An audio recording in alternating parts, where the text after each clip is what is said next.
Ahora vamos a poner a grabar. Muy bien, bueno, ahora sí les puedo preguntar de vuelta. Salvo preguntas así largas como la de Leona, si quieren comentar algo para arrancar, o o voy a contar yo. Recibí las encuestas, agradezco mucho a los que contestaron porque la verdad que me sirve un montón, tanto esta vez como la anterior, todas las cosas que dicen ayuda. Y bueno, de hecho entiendo que, por ejemplo, una de las cosas que pusieron en la primera encuesta, que era el tema de la dinámica de preguntas, que hubo algunas sugerencias para mejorar y me parece que mejoramos y eso también le apareció. Así que nada, me parece buenísimo que hayamos podido resolver cosas y bueno, así que sigamos usando las encuestas como mecanismo para continuar resolviendo otras. En general, todas las cosas que ponen que puedo incorporar, las incorporo. Hay algunas cosas que ponen digamos, que no se puede, y bueno, simplemente, o que son contradictorias con otras sugerencias, etcétera, y por eso no las incorporo. Pero bueno, sepan que cuando eso pasa es porque hay una razón. Eh, bueno, Leonard, te pongo de co-host. Avísame si estás. Porfa, ocupate de admitir a la gente. Eh, Me va a saltar a la lista si alguien quiere entrar o no. O tengo que buscar en Y algún tiene que lado. aparecer, por ejemplo, ahora hay 6 personas que quieren entrar, pero por ahí no las ves Creo porque... que pusiste a alguien más de co-host, perdón que Ah, no no, a Leonard. estoy. Bueno, ¿quién? Ya son y cuarto, es un montón de tiempo, chicos. Ahí está. Bueno, vamos a arrancar porque... Bueno, entonces,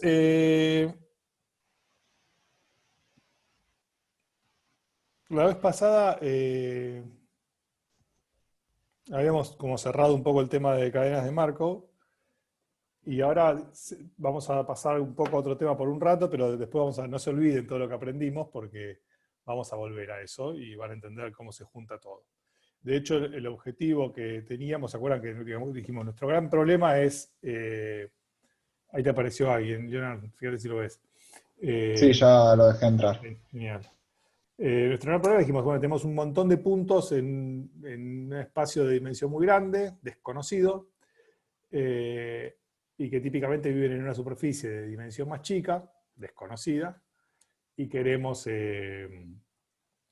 entender un poco la geometría de ese espacio, etc.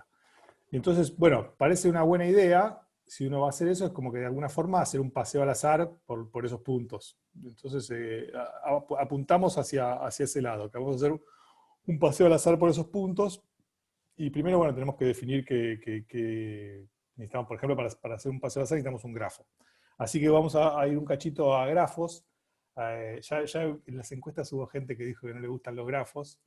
Eh, a mí tampoco me gustaban los grafos antes de dedicarme a probabilidad. Eh, Están buenos, no están mal. Y aparte, digamos, los grafos, lo que uno hace, lo que vamos a hacer acá con los grafos es bastante distinto a lo que se suele hacer en teoría de grafos. O sea, en el área de probabilidad está lo que se llaman los random graphs, los grafos aleatorios, y en particular los grafos geométricos, que son una clase particular de grafos aleatorios. Y en general las cosas que uno estudia son bastante distintas a lo que uno hace cuando hace teoría de grafos. Así que denle una oportunidad. Ese es mi único disclaimer. Bueno, entonces un poco de bibliografía de todo lo que se viene ahora. Me costó bastante, bueno, como verán es un poco abundante. Me costó bastante seleccionar un libro para seguir porque no hay uno que tenga todo y aparte como que es un tema que eh, se puede dar a diferentes niveles, entonces como que es difícil encontrar un libro que esté al nivel adecuado para esta materia, que en particular incluye también muchos conocimientos distintos de distintas áreas. Pero bueno, ahí tienen una serie lo que vamos a ver en la clase de hoy, en las próximas clases, es un tema que se llama procesos puntuales, digamos, la intersección de un par de temas. Uno que se llama procesos puntuales, otro que se llama percolación y otro que es grafos aleatorios. O sea que vamos a hacer una mezcla de esas tres cosas, y ahí tienen referencias clásicas para el primer procesos puntuales. Bueno, como les venía diciendo con muchas otras cosas, es un tema que da para un curso entero en sí mismo. Ahí tienen algunos libros que recomiendo para estudiar eso. Uno de Haengi, que se llama, bueno, Stochastic Geometry for Wireless Networks, ahí lo tienen. En particular nos vamos a dedicar a las cosas que están en el capítulo 2. También hay uno de Möller. También, digamos, lo que vamos a ver va a ser el proceso de Poisson. Y está en todos esos, el proceso de Poisson, pero es distinto al que por ahí vieron en un curso de prueba, ese de que el que evoluciona en el tiempo. De hecho, se lo suele llamar proceso puntual de Poisson.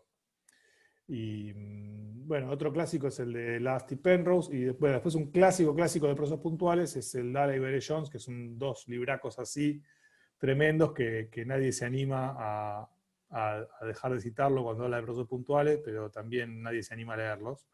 Así que bueno, yo cumplo con eso y ahí está. Y después con respecto a lo que hace percolación, bueno, Grimet es referencia obligada, tiene dos libros muy, muy lindos. Uno que se llama Probability on Graphs y otro que es el clásico de percolación que se llama Percolation, simple, hacia secas. Y después, bueno, otro nombre obligado es Bolovas, que está ahí, y vamos a estudiar uno de sus artículos, que es ese que está ahí. Muy bien, entonces vamos con los grafos geométricos. Entonces, ¿se acuerdan que nuestro gran ejemplo de grafo hasta ahora, o incluso todos los grafos que hicimos, eran grafos en donde nuestra definición de grafos eran puntos unidos por aristas, y tomamos como ejemplo el de PageRank. Y tanto en la definición de grafos como los ejemplos de grafos que hicimos, como el ejemplo de PageRank, bueno, uno no le pide nada a esos puntos, no tienen por qué estar en ningún espacio conocido. O sea, en principio no sabe nada, y de hecho es lo que pasa con PageRank. Uno dice, bueno, lo que sabe es cuándo dos puntos son vecinos, pero los puntos no están en ningún lugar en particular. Entonces, hay muchas situaciones en las que uno, en que ese no es el caso, y uno tiene información geométrica sobre los puntos. Entonces, en esos casos se los llaman los grafos geométricos. O sea que es un grafo geométrico, es un grafo en donde los puntos, por ejemplo, son un subconjunto del espacio euclídeo, de RD. Entonces, si mis puntos son un subconjunto de RD, ya puedo hablar de otras cosas y puedo definir otras nociones. Y a esos grafos los vamos a llamar grafos geométricos. Y acá les vengo con algunos ejemplos de grafos geométricos, que si piensan en el problema ese que yo decía, yo tengo n puntos metidos en RD, qué sé yo, bueno, tiene sentido decir, bueno, voy a poner aristas entre los puntos que estén cerca, por ejemplo. Entonces, cuando uno ya habla de cerca y lejos, bueno, eso ya está hablando de un grafo geométrico, de que tiene una noción de cercanía. Pero también hay veces que, por más que yo no pueda meter mis puntos en RD, que también puedo hablar de cerca y lejos en función de otra cosa, ¿no? Alguna otra noción de distancia o de similaridad. A veces ni siquiera es una distancia. Bueno, entonces algunos ejemplos de grafos geométricos con los que vamos a trabajar en las próximas clases. El que está a la izquierda se llama el grafo de vecinos más cercanos, que simplemente vamos a poner una arista entre dos puntos. Digamos, si hay un punto que es el vecino más cercano del otro, ponemos una arista. ¿Está bien? Eso en principio es un grafo orientado, no es un grafo no orientado, porque digamos, la relación de ser el vecino más cercano, como pueden ver, por ejemplo, acá, la relación de ser el vecino más cercano no es simétrica, ¿no? Por ejemplo, este punto que está acá tiene como vecino más cercano a este, pero este tiene como vecino más cercano a este, no al anterior. Entonces, como la relación de ser vecino más cercano no es simétrica, el grafo que nos queda en principio es un grafo orientado, pero a todo grafo orientado uno siempre puede borrarle las flechitas y le queda un grafo no orientado.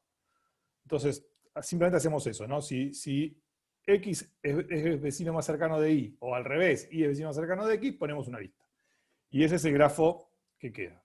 Que ya pueden ir viendo que si uno quiere hacer, por ejemplo, ¿no? si después uno va a querer hacer un paseo al azar para dar información sobre la geometría de dónde está, ya voy adelantando algo que parece medio problemático hacer un paseo al azar en este grafo que está acá. ¿No? Si alguien me dice por qué, lo voy a agradecer. No es irreducible, ¿verdad? Tampoco es aperiódico. No es conexo. Exacto, bueno, eso, no es conexo, no es irreducible, que se acuerdan que son cosas equivalentes en este caso. Digamos, si uno hace un grafo, un paseo al azar acá, es bastante aburrido. Lo que va a pasar es que según en dónde empiece, me quedo trabado en esa componente conexa. Y acá, no solo que no es conexo, sino que tiene un montón de componentes conexas chiquititas. Porque, digamos, supongamos que no es conexo, pero hay una componente conexa muy grande y después polvito, no sería un gran problema. Pero acá, malísimo. Entonces, bueno, acá tenemos otro que se llama el grafo de Gabriel. Le podemos decir el grafo de Gabriel, si quieren. Acá en la receta es que voy a poner una lista entre 2 puntos. Si cuando hago el circulito que tiene esos 2 puntos realizando un diámetro, no tiene ningún otro punto. ¿Está bien? Entonces, si ustedes miran en este grafo que está acá, acá se cumple eso, ¿no? Por ejemplo, acá este circulito está acá está acá, y van a ver que siempre se cumple que el círculo cerrado que contiene esos 2 puntos, el menor círculo cerrado que contiene esos 2 puntos, no tiene ningún otro punto. Y entonces así podemos armar un grafo también donde esencialmente puntos cerca van a estar cerca, y bueno, acá van a tener como ejercicio en la práctica probar que este grafo sí es conexo, como se ve en el dibujito. Bueno, entonces ahí tienen 2 grafos geométricos interesantes.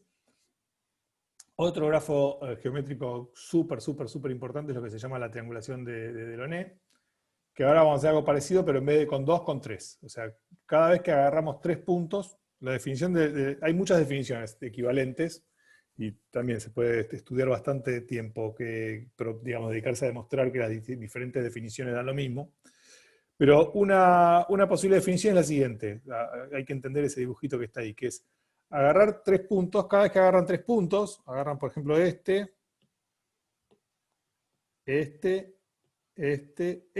y también hacemos el círculo que contiene esos 3 puntos, ¿no? Entonces el círculo que contiene esos 3 puntos es este que está acá. A ver si lo hago bien. Entonces, como el círculo que contiene esos 3 puntos no tiene ningún otro punto, los puntitos son los negros, ¿no? Como no contiene ningún otro punto, ponemos el triangulito ese. Eso quiere decir que ponemos las 3 aristas, ¿no? Las 3 aristas que unen a esos puntos, las ponemos las 3. Y así con todo, con cada terna de puntos que agarro. Entonces, bueno, si miran ese dibujito que está ahí, cada vez que hay 3 puntos y el círculo que pasa por esos 3 puntos no tiene ningún otro punto, hay un triángulo. Y van a ver que si agarran, por ejemplo, no sé, si agarran este punto, y este punto que está acá, el círculo que contiene estos 3 puntos, qué sé yo, es una cosa así, ¿no? Que evidentemente contiene otros puntos, entonces por eso no está, ese triángulo no está. ¿Puede ser una pregunta? Me deja una duda, ¿qué pasa cuando los 3 puntos están alineados? No están alineados, en esta materia no están nunca alineados. Ah, ok. Ahora, después van a ver por qué. O sea, hay 2 problemas puede haber acá. Uno, que estén, por ejemplo, los 3 puntos alineados, y otro es si tengo, digamos, si el círculo si el menor círculo que contiene esos 3 puntos contiene un 4.º punto o un 5.º punto, podría pasar, ¿no? Que acá haya un montón de puntitos más. ¿Qué hacemos? Bueno, eso tampoco pasa en esta materia. Eso en la práctica va a aparecer, es lo que vamos a llamar que están en posición general. En posición general significa que no pasa ninguna de esas 2 cosas. Bueno, esto si uno lo quiere hacer, esto es en dimensión 2, este dibujito. Si uno lo quiere hacer en dimensión 3, 4, 5, bueno, lo que tiene que hacer es usar tetraedros o la generalización a dimensión de los tetraedros, ¿no? Y puede hacer exactamente lo mismo. Y hay en dimensión 2 particularmente, y en dimensión más grande es un poquito más complicado, pero también se puede hacer. Hay otra cosa que se llama la teselación de Voronoi. Y la teselación de Voronoi es lo que tiene a la derecha, y lo que hace es lo siguiente, es construir esa cosa roja que ven ahí. Fíjense que los puntos en principio son los mismos, ¿no? O sea, tengo este punto que está acá, este punto que está acá, son los mismos puntos que antes. Y lo que vamos a hacer ahora es asignarle una región del plano a cada punto. Es un problema distinto, ¿eh? O sea, olvídense por un rato de Delaunay. Ahora voy a hacer, o sea, con los mismos puntos voy a hacer otra cosa, que es esto, la teselación de Voronoi, que voy a hacer lo siguiente. A cada punto de estos le voy a asignar una región del plano. ¿Qué región del plano le voy a asignar? Le voy a asignar todos los puntos que están más cerca de él que de los otros. Entonces, si se fijan, a este lo que le toca es todo esto. Y fíjense que justamente la división que queda son como intersecciones de semiespacio, ¿no? Porque si yo cada vez que agarro un par de puntos y miro cuáles son los puntos que están más cerca de uno que del otro, eso hay una recta, que es la recta de los puntos que están a igual distancia de los dos, y bueno, los que están de un lado de la recta van para uno, los que están de un lado de la recta para el otro. Entonces, así como pasa con este, por ejemplo, que esto que está acá es el cachito de recta que separa a este de este. Esto que está acá es el cachito de recta que separa los puntos que están más cerca de este que los que están más cerca de este. Y esta que está acá es la recta que separa. No parece ser eso, pero debería ser. Bueno, este dibujito nos engañó un poco. Ah, no, es con este, perdón. Me faltaba. Esta recta es la que separa los puntos que están más cerca de este que de este. Okay, entonces, bueno, intersecando todo eso, intersecando con cada uno de los puntos, uno le queda la selva de Voronoi. Y haciendo lo mismo con todos, bueno, al final le queda el plano dividido en estas líneas que son las rectas de los empates. Y salvo los empates, bueno, cada punto tiene su región. Entonces ahora pueden hacer el siguiente ejercicio, que es decir, bueno, ahora que yo dividía todo mi plano, fíjense, esto lo pueden hacer en RD también, ¿no? Ahora que en RD dividía todo mi espacio en estos cachos, ahora lo que puedo hacer es poner una arista entre dos puntos si son vecinos. Ser vecinos quiere decir que, digamos, que compartan una frontera. Una frontera así, en el sentido, por ejemplo, si estoy en dimensión... si estoy en dimensión 2, quiere decir que compartan, o sea, que tengan una región de puntos que están a igual distancia de los dos de dimensión 1. Si estoy en dimensión D, tiene que haber una región de dimensión D-1 de puntos que están a igual distancia de los dos. Eso es compartir. Entonces, como estos dos comparten esto, pongo esta arista. Acá pongo esta arista entre estos dos. Bueno, el valor malísimo. Pongo esta arista y pongo esta arista. Y así con todos, ¿está bien? Si son vecinos, pongo una arista. Bueno, mágicamente, si uno hace eso, lo que obtiene es nuevamente la triangulación de Delaunay.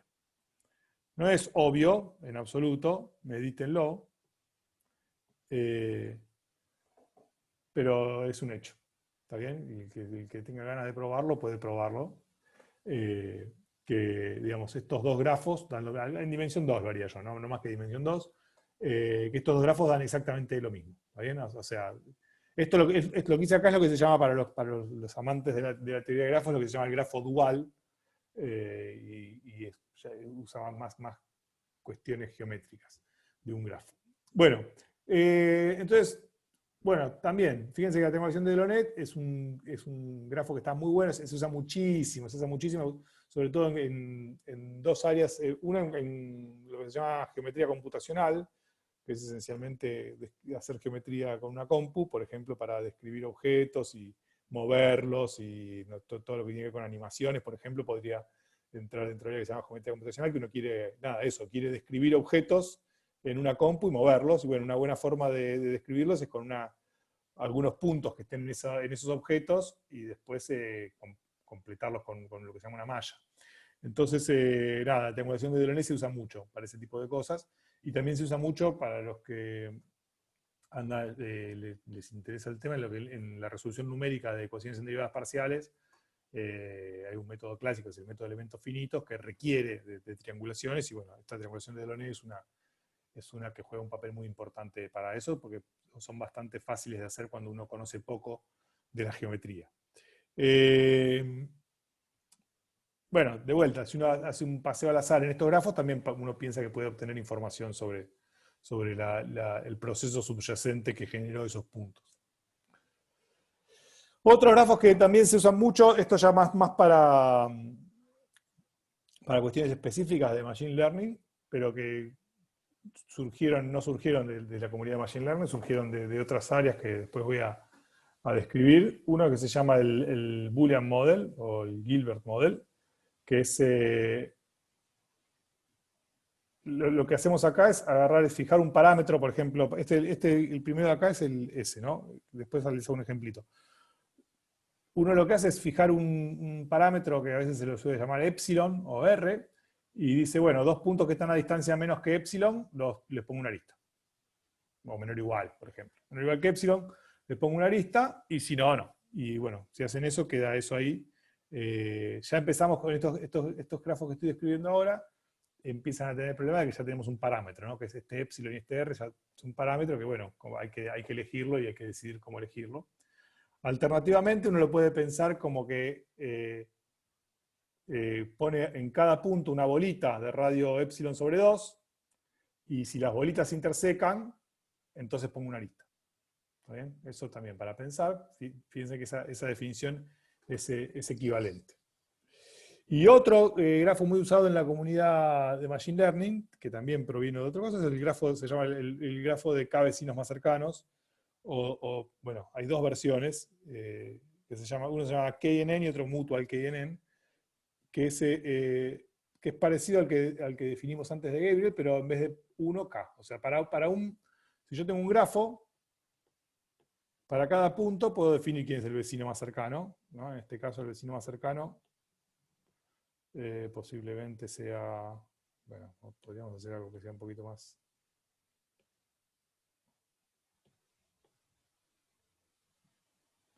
Bueno, si yo tengo un punto, para cada punto del grafo puedo agarrar y definir los vecinos más cercanos de la siguiente manera. Agarro el primer vecino más cercano, que es el punto que está más cerca. Después defino el segundo vecino más cercano. ¿Quién es el segundo vecino más cercano? Bueno, es sin contar el primer vecino más cercano, el punto que está más cerca. Posiblemente, entonces, si este es mi punto X, este es el primer vecino más cercano, tal vez este sea el segundo, si no pifié. Por ahí este es el tercero, este es el cuarto y este es el quinto. ¿Está bien?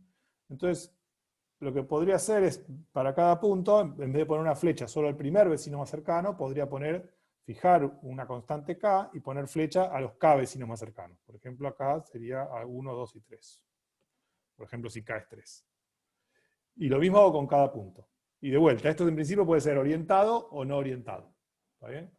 Entonces, si lo hacemos orientado, están las flechitas. Si lo hacemos no orientado, lo que va a estar pasando es que dos puntos van a ser vecinos, o bien si X es K vecino más cercano de Y, o bien si Y es K vecino más cercano de X. ¿Está bien? O sea, sería el O. Y otra posibilidad es hacer el I, que es el que se llama el Mutual KNN, que es que voy a poner una arista si los dos son vecinos más cercanos, K vecino más cercano uno del otro. ¿Está bien? Entonces ahora hago una pregunta ya, o sea, ¿qué relaciona? Fíjense que definí tres grafos con el K, ¿no? O sea, sería el grafo orientado, que le pongo una flecha si es vecino más cercano, el no orientado, que es borrar las flechas, y el mutual. Entonces, ¿qué relación hay entre el no orientado, el grafo de K vecino más cercano no orientado, y el mutual KNN? ¿Hay alguna relación que puedan decir? El mutual es un incluye, grafo. está incluido en el otro. Hay uno que es más chico, ¿no? O sea, ahora Que es un conjunto. Su o sea, función es más chica, digamos, de relaciones. O sea, el mutual KNN es más chica, porque estoy pidiendo algo más fuerte que para poner una arista estoy pidiendo que los dos sean K vecinos más cercanos uno del otro. ¿Está bien? Mientras que en el KNN no, con cualquiera de los dos. Si miran el grafo de Gabriel, que es el de primer vecinos más cercanos, bueno, esta arista que está acá no estaría, ¿no? Si hacemos el mutual, porque, digamos, el vecino más cercano de este es este, pero no al revés. Entonces habría que borrar esta y habría que borrar muchas otras. ¿Ok? Bueno, y por último, nuestro último ejemplo de grafos, esta es la familia de grafos con las que vamos a trabajar en general, con todos estos. Es una cosa que es bastante útil y bastante práctica, que es en vez de decir como una cosa dicotómica, que es sos vecino o no sos vecino, es ponerle pesos a las conexiones. Entonces vamos a definir lo que son los grafos con pesos. En principio, antes se acuerdan que un grafo era B y E, ahora agarramos B, E y W, que es a cada arista le ponemos un peso. Entonces, bueno, si uno hace eso, en realidad ya se puede olvidar de las aristas, porque en los pesos está codificada, uno puede, por ejemplo, poner, cuando no quiere que esté la lista, le pone peso 0. ¿Está bien? Entonces, digamos, los grafos con pesos contienen a los grafos. Si uno lo piensa simplemente como un conjunto de vértices y una matriz que me da los pesos entre cada vértice. ¿Está bien?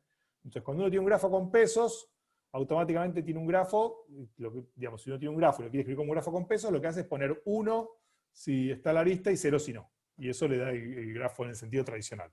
Pero ahora nos permitimos poner también diferentes pesos, y eso van a ver que es bastante natural, bueno, es muy natural en muchas situaciones, pero particularmente en la situación que queremos tener nosotros acá, porque lo que podemos hacer es poner un peso que sea, digamos, una función de la distancia. Entonces poner un peso que sea alto cuando tengo puntos que están cerca y que sea bajito cuando tengo puntos que están lejos. Entonces un núcleo típico que se toma, una familia de pesos típicos que se toma.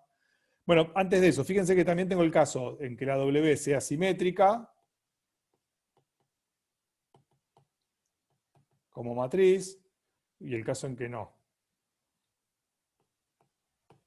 Y, digamos, el caso en que la W es simétrica parecería estar bastante en consonancia con el caso en que mi grafo sea no orientado, ¿no? O sea, sería la versión no orientada, se extiende a matrices simétricas, y bueno, y cuando la W no es simétrica, no es simétrica. Y uno podría esperar el mismo tipo de diferencias en los comportamientos. Entonces, un caso típico es tomar un núcleo, que se llama un núcleo, que es una función de R en los reales mayores o iguales que 0, como por ejemplo la gaussiana. Podríamos tomar, yo la escribí así porque ahora van a ver por qué, pero digamos, en principio es una función que depende de una sola variable, o sea que acá la escribí como, mi variable la escribí como x menos y, y entonces uno toma pesos que son k de la distancia. Este módulo acá es la distancia euclídea, ¿no? O sea, yo uso solamente una rayita para la norma 2.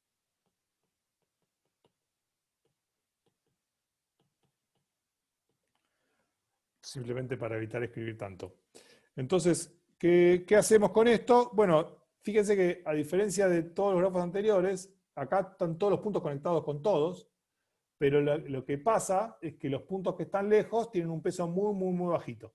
Entonces es casi como si estuvieran desconectados, pero bueno, tienen el peso bajito. Tienen su chance de estar. Fíjense que cuando están todos los puntos conectados con todos, se llama el grafo completo a eso. Hacer el grafo completo en general, si uno no pone pesos, es una mala idea, ¿no? Porque, digamos, si yo hago un paseo al azar en el grafo completo, bueno, les dejo como ejercicio que lo piensen. No es muy informativo.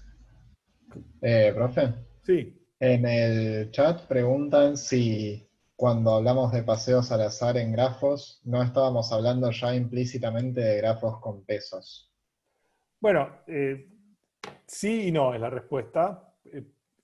Hasta ahora no hemos nombrado los pesos, podríamos haberlos nombrado. De hecho, ahora los voy a nombrar, los paseos al azar con pesos. La noción, acuérdense que, digamos, la noción de paseos al azar en un grafo se extiende muy fácilmente a grafos con pesos. Y es lo que vamos a hacer ahora en un ratito, así que por ese lado.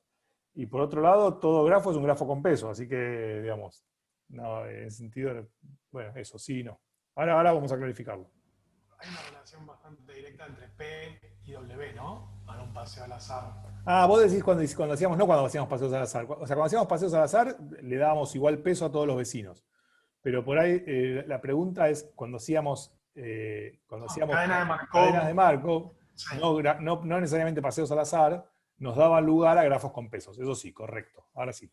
O sea, toda cadena de Markov nosotros vimos que inducía un grafo con pesos. O sea, inducía un grafo en donde poníamos un peso en cada arista, que era la probabilidad de ir de un punto al otro. Eso sí, ahí sí.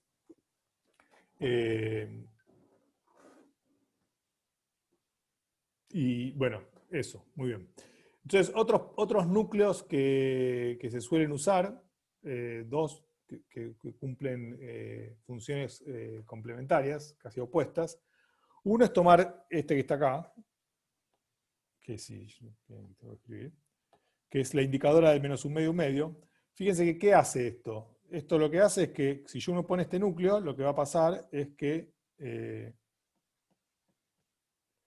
X va a ser vecino de Y, si solo si, bueno, X menos Y tienen que estar el módulo, o sea, digamos, la diferencia entre X menos Y tiene que estar entre menos un medio y un medio, y eso quiere decir que la distancia entre X e Y es menor que 1. ¿Está bien?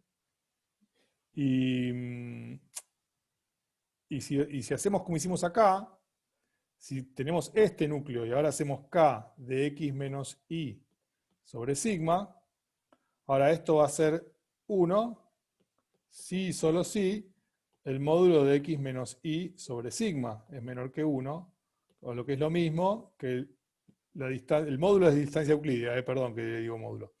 Si la distancia euclídea entre x e y es menor que sigma. ¿Está bien? O sea que recuperamos uno de los modelos que habíamos visto antes, que era que lo poníamos como vecinos si la distancia entre ellos era menor que sigma. O sea que hay muchos modelos que por ahí se pueden escribir de las dos maneras. O sea, digamos, este modelo con pesos y núcleos puede contener otros modelos.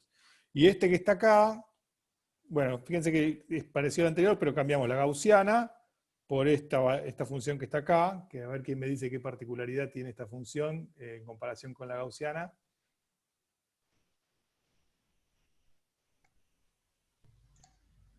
Es la de la T. Es la de la T. ¿Y cuál es la gran diferencia entre la T y la gaussiana? Que tiene cola pesada esta, Cola ¿puede pesada, exacto. Colas pesadas. Si uno quiere, o sea, hay una diferencia cualitativa muy importante entre poner esto que está acá, esto que está acá, y esto que está acá, que en términos de variables aleatorias, bueno, es lo que uno llama colas pesadas. O sea, ¿cuál es la diferencia? Es que si uno tiene una variable aleatoria con esta densidad, con la densidad gaussiana, tiene todos los momentos, ¿no? La variable aleatoria tiene primer momento, segundo momento. Primero, eso quiere decir que la esperanza es finita, la esperanza de x cuadrado es finita, la esperanza de x cubo es finita, etc. Incluso tiene momentos exponenciales. Cuanto más momentos tiene una variable aleatoria, quiere decir que, digamos, menos chance tengo de que tome valores grandes. Entonces, si yo tengo un momento exponencial, tener un momento exponencial significa que puedo hacer e a la lambda x, y esto me da finito para algún lambda. Entonces, una variable aleatoria gaussiana tiene momentos exponenciales. De hecho, tiene momentos exponenciales, tiene todos los momentos exponenciales para cualquier lambda. Y en cambio, una que está acá, que es la que se llama la Cauchy, no tiene ni siquiera primer momento, no tiene ni esperanza finita. Y eso quiere decir que la probabilidad, o sea, tiene mucha probabilidad de tomar valores grandes. Entonces, si ustedes van a ver enseguida, esto es un lindo ejercicio de simulación. Agarren muchos puntos, pueden tomar, por ejemplo, uniformes en un cuadrado, y armen el grafo con estos pesos, y armen después el grafo con estos pesos, y van a ver que son cualitativos, y pueden hacer con estos pesos también, pueden hacer cualquiera de estos tres cosas. Les estoy dando un ejercicio para implementar, es optativo, pero ahí lo tienen. Y miren qué pinta tienen los grafos con esos tres núcleos distintos. ¿Está bien? Y yo digo que van a ver que son cualitativamente distintos. Bueno. Entonces, nada, eso es lo que hace a grafos geométricos. Y como, no sé si era la intención de la pregunta, pero lo que terminó pasando, es bastante natural plantearse, bueno, cómo se extiende la noción de paseo al azar cuando tengo un grafo con peso. ¿Se acuerdan que el paseo al azar, nosotros lo que hacíamos es, teníamos un punto, y lo que hacíamos era elegir un vecino al azar, todos con igual probabilidad, y saltábamos. Y, digamos, entonces la probabilidad de cada uno era 1 sobre el grado, ¿no? Y hacíamos lo mismo para todos. Bueno, si yo pongo pesos, acuérdense que, digamos, cuando un grafo no tiene pesos es como si todas las aristas tuvieran peso 1. Así que la extensión natural es decir, bueno, si yo tengo pesos, bueno, justamente una arista que tiene más peso querría que sea más probable que una que tiene menos peso. Entonces lo que vamos a hacer es que si estoy en el punto XY, voy a ir a XJ con probabilidad W, digamos, probabilidad proporcional a W y J. Y si quiero que eso sea una probabilidad, tengo que sumar sobre todos los pesos de mis vecinos. ¿Está bien? Entonces, eso en el caso en que todos los pesos valen 1, en el caso en que no sea un grafo con pesos, se reduce a lo que ya conocíamos, al paseo al azar en un grafo, y en el caso que tenga pesos, bueno, es eso, se extiende. Entonces fíjense que ahora si yo tengo un montón de puntitos, bueno, ahora viene dibujito, pero si yo tengo un montón de puntitos y decidí usar el núcleo gaussiano, bueno, si yo le ponía todos pesos 1, era una idea malísima, porque me quedaba el grafo completo, iba de cualquier lado a cualquier lado, no me servía para nada para decidir qué puntos están cerca y qué puntos están lejos. Pero si yo ahora tomo el grafo completo y le pongo estos pesos, y lo que me va a pasar es que, si bien tengo probabilidad positiva de ir a cualquier punto, o sea, tengo probabilidad positiva, cuando estoy parado en un punto, tengo probabilidad positiva de ir a cualquier otro, la probabilidad de ir a puntos que están lejos es muy, muy chiquitita. muy, muy chiquitita. Y típicamente voy a ir a puntos que están cerca. Y aparte eso lo regulo con el sigma, ¿no? O sea, cuanto más grande sea sigma, cuanto más grande, más chico. Cuanto más chico sea sigma, más me concentro en puntos que están cerquita.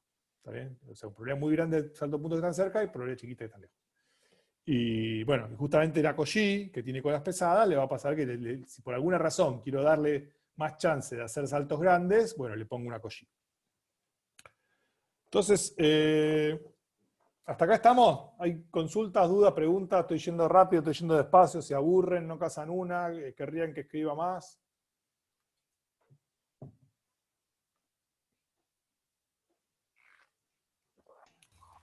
Todo ok por ahora. Bien. Leonard, ¿querés decirme algo del chat? Sí, hay un par de personas que comentaron que venimos bien y yo pienso lo mismo también. Excelente. Bueno, continuamos entonces. Che, saben que me olvidé de preparar algo para las breakout rooms hoy, que todo el mundo tanto dice que les gustan, pero bueno, ya vamos a inventar algo. Bueno, entonces, vamos a nuestro problema. Nuestro problema, antes de ir hacia los paseos al azar en estos grafos, nosotros, ¿qué es lo que vamos a querer hacer? Nosotros vamos a asumir que tenemos eso, ¿no? N puntos en algún espacio, qué sé yo, vamos a hacer un paseo al azar ahí, y después queremos, como cayeron en esta materia, que es una materia de matemática, vamos a querer hacer teoremas. Entonces vamos a querer, de alguna forma, hacer un teorema de que pruebe de que lo que estamos haciendo va bien en algún sentido, y bueno, uno lo que pasa es tomar límite, cuando o sea, eso es lo que hace una probabilidad, ¿no? Lo que hace con la ley de los grandes números, con el teorema central del límite. Uno dice, bueno, tomo el límite cuando n tiende a infinito, y quiero probar cuál es el comportamiento cuando n tiende a infinito. Entonces nosotros vamos a querer vamos a suponer eso, vamos a tener n puntos, o bien en una superficie, o bien en un todo RD, o en un subconjunto de RD, y vamos a querer tomar límite, y bueno, si nosotros vamos a hacer un paseo al azar en estos grafos, bueno, vamos a querer saber qué pasa en el límite, cuando n tiende a infinito, de esos paseos al azar. Entonces, lo primero que uno puede hacer, la pregunta más simple que uno se puede hacer, es ese conjunto de n puntos que yo tengo, sampleados con alguna densidad o lo que sea, ¿qué le pasa cuando n tiende a infinito? Entonces, nuestra problemática ahora es esa. Tengo n puntos, vamos a empezar con algo bien, bien fácil, que es n puntos en un cuadrado. Agarren un cuadrado del lado 1, como es ese que está ahí, y tomen n puntos con densidad uniforme, si quieren. Eso es lo que está ahí. Son n puntos con n bastante grande, y a ver si podemos agrandar esto. Así. N puntos con n bastante grande, y nada, con densidad, con probabilidad igual para distintas regiones de espacio, o sea, densidad uniforme, sorteamos n puntos y los ponemos ahí. Entonces, un buen ejercicio para hacer, si quieren, háganse una captura de pantalla o algo, es observar un buen rato esto. Vamos a hacer un poquito de zoom out. Yo les recomiendo ver un rato, porque, bueno, un poco para ganar intuición sobre cómo son n puntos elegidos al azar. La primera cosa que por ahí es no tan intuitiva, que es que parecería, o sea, uno lo mira así, parecería haber patrones, ¿no? Uno parecería ser que hay clústeres, que hay cositas, y bueno, en realidad nosotros sabemos que no, ¿no? O sea que esto da la pauta de los cuidados que uno tiene que tener, por ejemplo, cuando trabaja con cosas, porque digamos, si uno toma n puntos con densidad uniforme, bueno, se forman clústeres naturalmente, que en realidad no existen, o sea, son clústeres que son ruido nada más, no son clústeres reales, ¿no? O sea, digamos, si mi densidad es uniforme en el cuadrado, cuando uno busca clúster, la respuesta debería de ser, no hay clústeres, ¿no? Porque no hay clústeres si uno tiene densidad uniforme. ¿Cuándo es que tiene clústeres? Bueno, si uno tuviese una densidad con dos modas, por ejemplo. Entonces dice, bueno, tengo este clúster y este clúster. Bueno, entonces, nada, se forman pequeños clustercitos, hay grupitos de puntos que están todos pegoteados, si uno mira por acá, tiene puntos pegoteados seguidos de agujeros, y nada, eso pasa, pero es simplemente lo que da por el azar, ¿no? Es simplemente azar, no es que estén indicando que hay alguna cosa de que los puntos tienen ganas de estar cerca, y nada de eso. ¿Ok? Así que Sí, nada. Una forma intuitiva en que lo pienso es que obviamente por ser puntos al azar no van a estar muy bien ordenados, pero tampoco van a estar muy bien desordenados, porque en el fondo el desorden total tampoco sería azaroso de alguna manera. Me tenés que definir qué significa desorden total. Lo dije como una idea intuitiva, fuertemente no matemática. No, pero el punto es que, digamos, digamos, digamos, si uno tuviese que definir desorden total, yo lo definiría como esto que está acá. O sea, para mí digamos, la forma de definir desorden total, yo diría n puntos I y D. Simplemente eso. Es un fenómeno muy parecido al que pasa. Vieron que si ustedes tiran, si uno, no sé si les hicieron el experimento ese de tirar 100 monedas al azar, cara y seca, uno tira 100 monedas y bueno, y cómo sería esa sucesión de ceros y unos. Y el experimento es que uno dice, bueno, le decís a cada uno que tire 100 veces una moneda y que anote los resultados, y que uno después, mirando los resultados, puede darse cuenta si realmente se tiró la moneda o si lo hizo así, tirando ceros y unos al azar, no al azar, sino pensándolo, ¿no? O sea, al voleo, mejor dicho, más que al azar, sin haber tirado la moneda. Y la realidad es que las secuencias realmente azarosas son un poco antiintuitivas, porque en particular, por ejemplo, si uno tira una moneda, aparecen rachas de caras y rachas de secas más largas de lo que uno se imagina que deberían aparecer. O sea, en una tirada de 100 monedas de caras y secas, aparecen rachas de ceros y unos largas, más largas de lo que uno se imagina. Y acá es lo mismo, es exactamente lo mismo, digamos, aparecen clustercitos de puntos más grandes de lo que uno se imagina. Eso simplemente porque así es el azar y tenemos mala intuición sobre el azar. Digamos, los que tengan buena intuición no les pasa.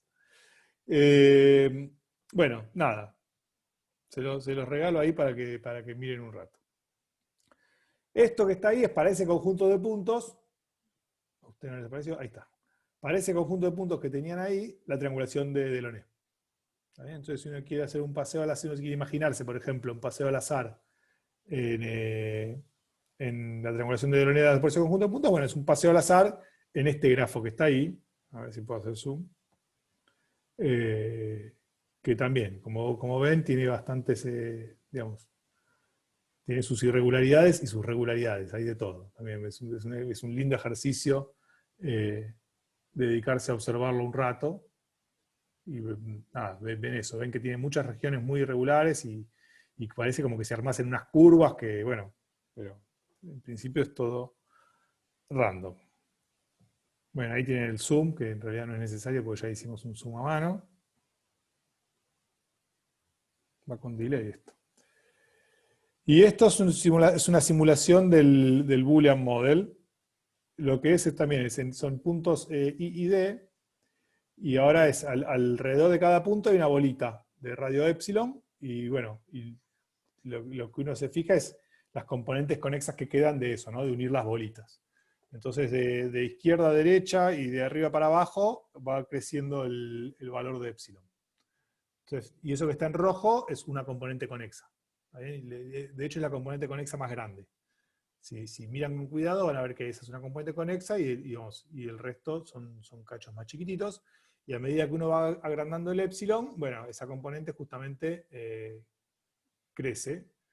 Bueno, crece, digamos, también puede cambiar de lugar, ¿no? Porque, digamos, al ser la más grande, puede estar en otro lugar distinto. Bueno, nada, ahí van viendo cómo es cada vez más grande. Bueno, entonces, nuestra pregunta es esta, ¿no? O sea, digamos, tenemos n puntos I y D, si quieren pueden suponer con una densidad F, y bueno, se puede imaginar que esta densidad está en todo RD, o si quieren en un subconjunto de RD, o si quieren, si son más osados, pueden imaginarse que están en una superficie contenida en R a la D grande, y la superficie tiene dimensión D chiquita. Es más o menos todo lo mismo. Entonces, fíjense que esto ya lo habíamos hablado. Si yo tengo puntos si yo tengo n puntos en una región, por ejemplo en un cuadrado, más o menos lo que uno se imagina es que la distancia entre puntos va a ser una forma de calcular de qué orden va a ser la distancia entre puntos. Es decir, bueno, si yo hago una bolita entre dos puntos. ¿Se acuerdan que esta cuenta... no sé si hicimos esta cuenta. El otro día yo di una charla sobre estas cosas, entonces hay cosas que hablé en esa charla y que pienso que las di acá. Bueno, si yo agarro una bolita, la bola esa que decíamos, que pasa por dos puntos, bueno, ustedes saben que, digamos, si yo tengo n puntos y d, y digo, bueno, ¿cuántos puntos hay en una bola si yo agarro un punto X, ¿no? Y agarro un radio R? ¿Cuántos puntos más o menos espero encontrar en una bola centrada en X de radio R? Yo digo, bueno, más o menos, muy a grosso modo, cada punto, la probabilidad de caer en esta bola, si el R es chiquitito, por ejemplo, es como la densidad, la probabilidad de caer acá es como la densidad por, o sea, digamos, es la integral de F en esta bola.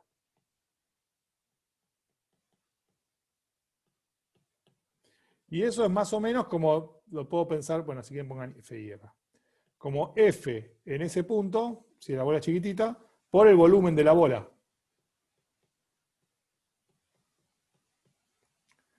Y esto es F en ese punto, y el volumen de la bola, bueno, hay una constante que no nos importa mucho, pero es R a la D. ¿Está bien? Entonces, ¿eso qué dice? Que si yo tengo, perdón, la cantidad de puntos, esta es la probabilidad de estar ahí. Como cada punto tiene esta probabilidad y tengo n puntos, yo espero tener la cantidad de puntos es n veces esto. ¿Están de acuerdo? Entonces, si mi densidad es más o menos constante, esto no me importa. Y entonces lo que yo digo, si yo tomo n puntos, y si yo sé que esto me dio, bueno, en esta bola que está acá, tengo 2 puntos. Si me dio 2, eso quiere decir que el radio fíjense que ahora estoy buscando el radio, ¿no? Estoy buscando quién es el radio de esa bola. Yo digo que R es, ¿de qué orden es? Bueno, es una constante sobre n a la 1 sobre d. Eso yo les dije en la primera clase, creo que usé este hecho así muy vagamente, ahora hice una cuenta un poquitito más precisa, que dice, bueno, más o menos, si yo tengo n puntos en un conjunto compacto de dimensión d, acotado, ¿no? De dimensión d, están elegidos al azar, uno dice, bueno, más o menos la distancia entre puntos es del orden de 1 sobre n a la 1 sobre d. ¿Están de acuerdo? Bastante con los dedos. Ahora, igual, no se preocupen que esta cuenta va a ser hecha de forma bastante más rigurosa, la cuenta final a la que queremos llegar. Entonces, lo que vamos a hacer es, si queremos entender qué pasa, porque nosotros queremos entender qué pasa con n puntos y d cuando n tiende a infinito. Entonces, bueno, lo que se pasa es que se pegotean todos, se llena todo de puntos por todos lados, pero si yo quiero ver algo que sea, describir algo de manera interesante, bueno, lo que puedo hacer es multiplicar por la distancia a la que espero que estén 2 puntos para ver si encuentro algo interesante. Entonces, como acá sacamos este n a la 1 sobre d, yo digo, bueno, agarremos al conjunto, yo tengo n puntos y d. Agarremos ese conjunto de n puntos y d, multipliquémoslo por n a la 1 sobre d, y veamos si esto converge a algo. Ahora la distancia entre dos puntos que están cerca es de orden 1, o de constante. Con n, lo importante es que con n no tiende ni a infinito ni a 0, que es lo que pasaría si yo multiplicase por cualquier otra cosa. Si yo multiplicase por una potencia más grande de n, la distancia entre puntos tendería a infinito. Si multiplicase por cualquier cosa más chica, una potencia más chica de n, bueno, pasaría lo que pasaría, por ejemplo, si yo no multiplico por nada, que es que la distancia entre puntos tiende a 0 y se me llena todo. Entonces, esta parece ser el escale adecuado para ver algo interesante.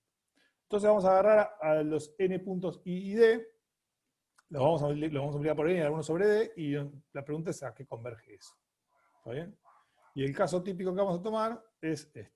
Todavía vamos a tomar un cuadrado, menos 1, 1 a la d, entonces multiplicamos por n a la 1 sobre d, entonces lo que tenemos son, ahora estos puntos que están acá, a cada punto lo multipliqué por n a la 1 sobre d.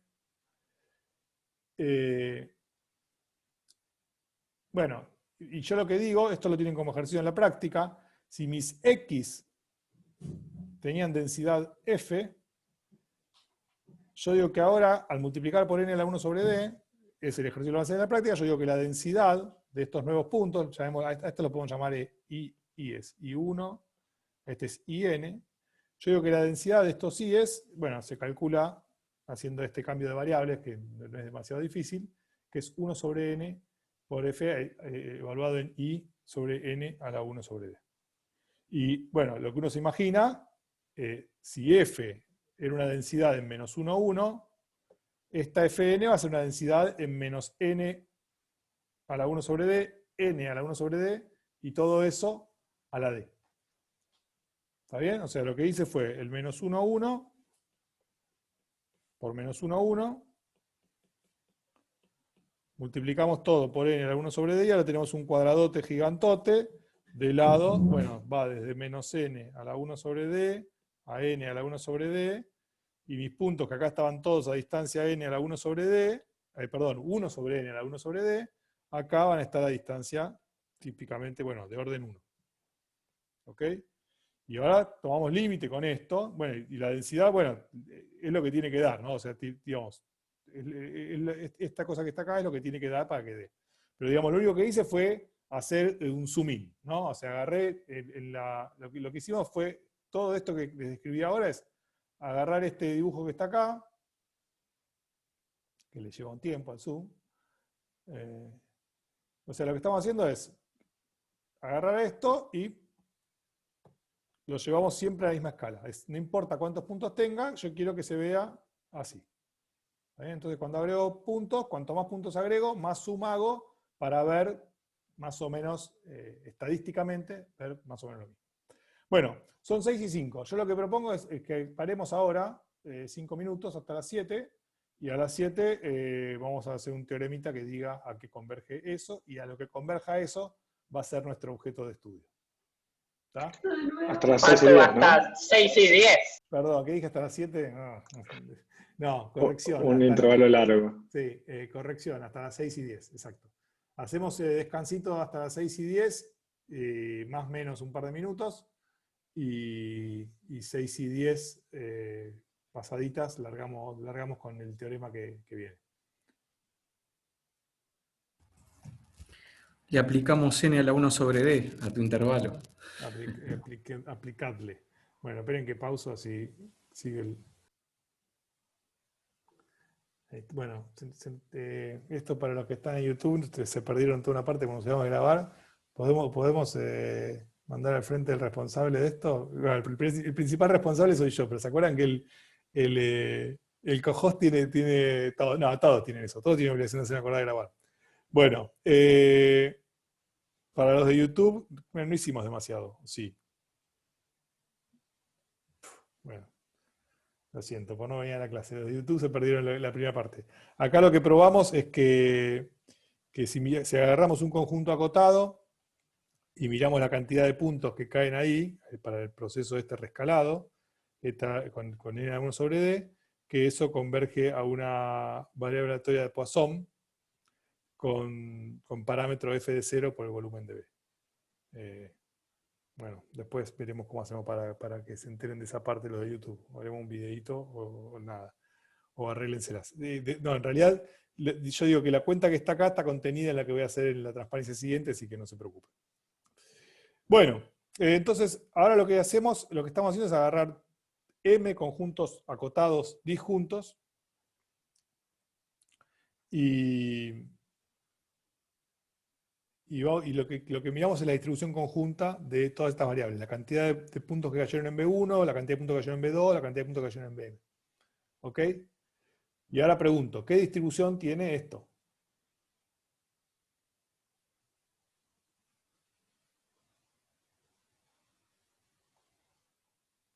Bueno, en el límite con N tenido infinito es una Poisson con una tasa que es proporcional al volumen. No quiero en el límite, quiero para N fijo. De hecho, justamente queremos calcular qué pasa en el límite, ¿no? O sea, el Ahora objetivo es un binomial con N, P sub N. cada una es binomial, ¿está bien? Eso. Pero el vector todo junto. Ah, bien. Un multinomial. Exacto. O sea, justamente la multinomial es la que me refleja esa estructura de dependencia de la que estamos hablando, ¿no? que es que, o sea, yo saco, o sea, voy a sacar, voy a realizar n experimentos, mejor dicho, y ahora cada uno, en vez de tener 2 resultados posibles, tiene m resultados posibles, que es caer en cada uno de los B1. En realidad, bueno, dicho así, tiene m más 1 resultados posibles, que es caer en cualquiera de los B1 o en ninguno de ellos. Yo, digamos, tranquilamente puedo asumir que lo que tengo es una partición, porque, digamos, tengo mis conjuntitos y tengo el complemento de la unión de todos mis conjuntitos, así que al final, con eso me queda una multinomial. ¿Está bien? Así que tranquilamente podemos asumir que la unión da todo. ¿Está bien? Simplemente agregamos un conjunto más, que es el complemento de la unión de todos los conjuntos. Patu, Sí. en el chat preguntan si les pueden tomar un screenshot a las notas y compartirlas luego. Creo que se refiere a lo que estuviste anotando con nuevo sobre las transparencias. Yo sí, sí, bueno, el screenshot lo pueden, ustedes saben que pueden hacer print screen, ¿no? El print screen lo pueden hacer en cualquier momento. Lo que, si quieren les puedo compartir de cuando termine la clase, si siguen agregándome trabajo, les comparto la transparencia escrita. Sí, está muy bueno eso. Si fuesen mis hijos les diría el equivalente a qué fiacas que son. Pero bueno, como no son mis hijos no les puedo decir eso. Se los voy a pasar. Ok. Bueno, entonces, si tenemos, yo digo que este cosa que está acá, ¿qué es esto? Es una multinomial. ¿Se acuerdan que la multinomial tenía los parámetros? Era, bueno, la cantidad de experimentos, la cantidad de experimentos acá es n, y después las probabilidades de cada uno, o sea que acá sería P1, PM. ¿Está bien? Y acá estamos asumiendo que la unión de todos. Si no asumen que la unión de todos, bueno, habría una probabilidad para la unión de todos. Pero la verdad que, digamos, lo importante es cómo se calculan las probabilidades, y eso lo vamos a calcular. Entonces, vamos a asumir eso. Vamos a asumir que M es 2, y voy a llamar B3 a B1.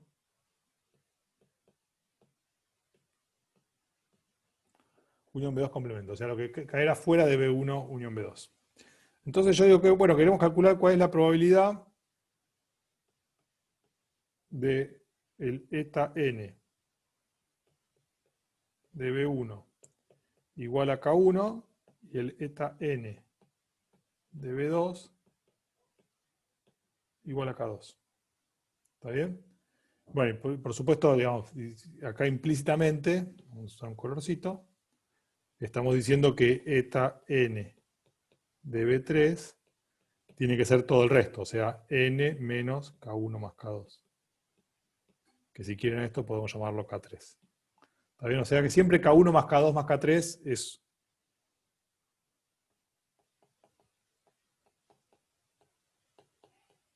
n. Entonces queremos calcular esta probabilidad.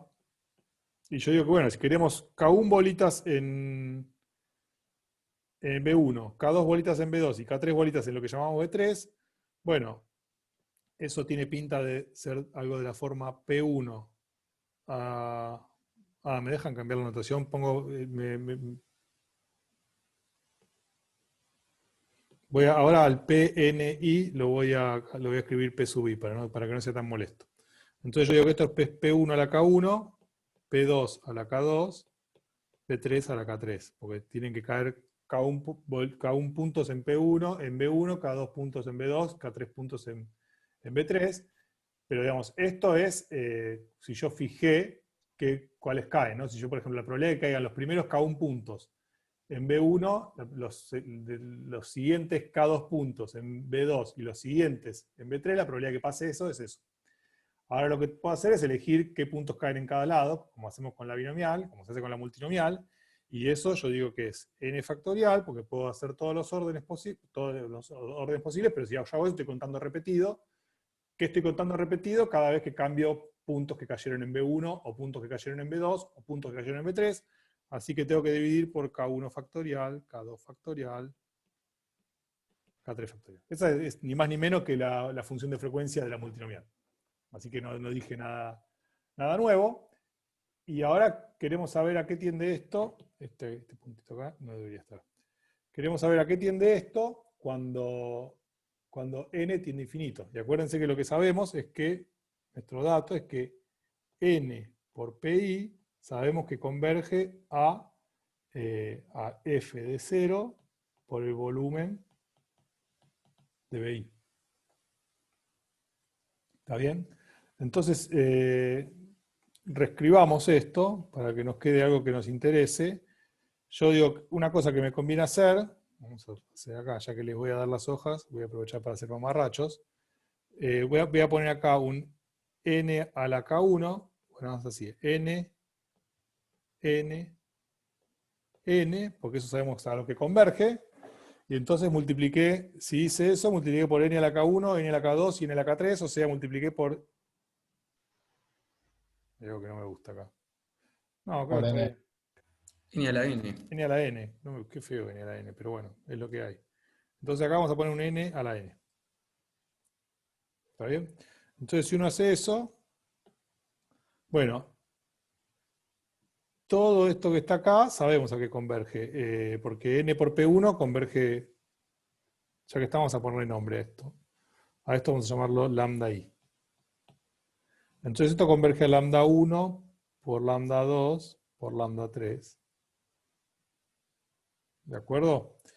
Y bueno, los K están claros también, lo que quedó. Y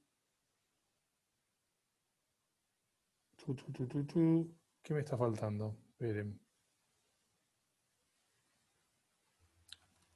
Y ahora n a la n sobre n factorial es equivalente a n sobre e, ¿no? No quiero hacer eso. Quiero hacer lo siguiente.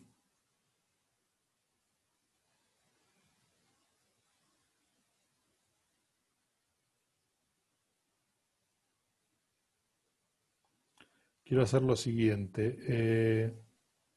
Faltan los KI, ¿no? ¿Qué KI me falta? Sería lambda I a la KI. Ah, sí. Lambda 1 a la K1. Lambda 2 a la K2. Y lambda 3 a la K3. Muy bien.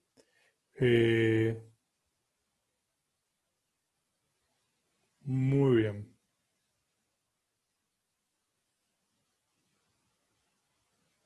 Muy bien. Sí, me metí en un pantano que no quería meterme. Bueno, entonces, a ver si logramos que termine bien esta cuenta. Yo digo que vamos a hacer lo siguiente. Voy a juntar este n factorial con este k3 factorial. ¿Está bien? Que acuérdense que k3 es n menos k1 más k2, ¿no? Entonces, cuando hago n factorial sobre k3 factorial, eso me queda n, después me queda un n menos 1, ¿hasta dónde? Hasta n menos k1 menos k2, k3 es y más 1, creo, ¿no? Sí, más o menos. Más 1. Lo importante es que K1, acá tengo en total K1 más K... No, tengo eso, me quedan K1 más K2 factores. Y entonces acá, de vuelta, este n a la n lo voy a separar en un... Esto es n a la K1 más K2 por n a la K3. Entonces me voy a llevar para acá el n a la K1 más K2. Bien.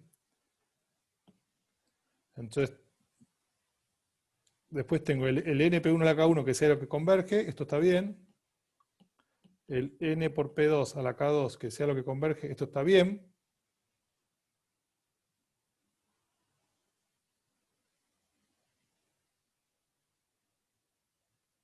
Y después nos queda este término que está acá, que es n a la k3.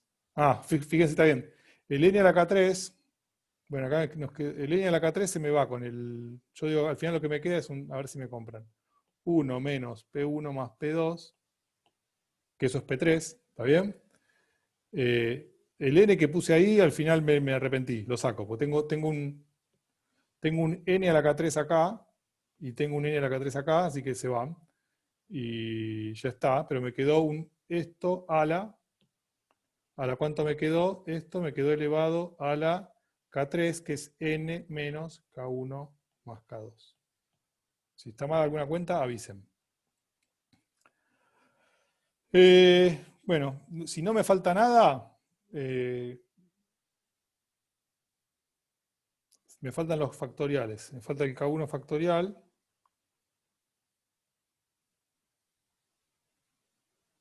Ah, no, sí me faltan, ¿no? Sí, K1 y K2, K1 factorial y K2 factorial están faltando, ¿no? Listo, ahí están. Bueno, entonces ahora, a ver qué tenemos.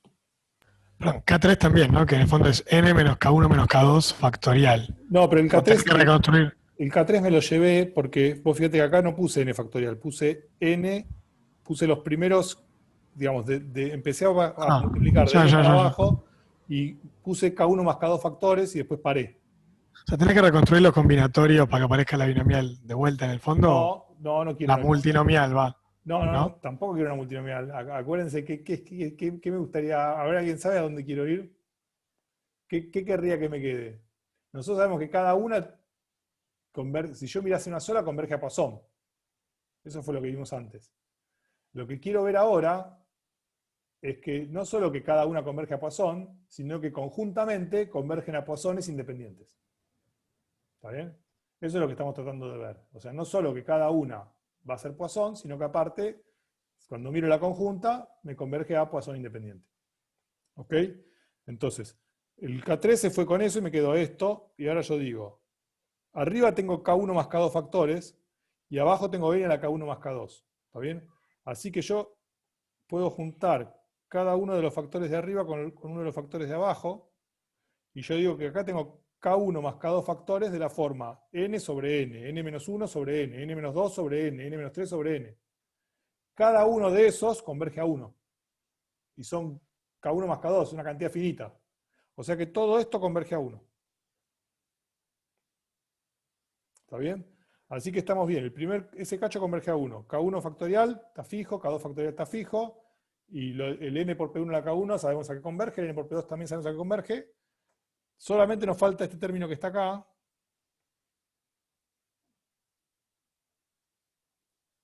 Y este se los dejo de ejercicio. Está medio cantado. Fíjense que P1 más P2, bueno, esto es como 1 menos algo que tiende a 0. ¿Está bien? Pero bueno, ¿quieren que se los haga? Se los hago. No sé qué prefieren, si prefieren hacerlo ustedes o que lo haga yo.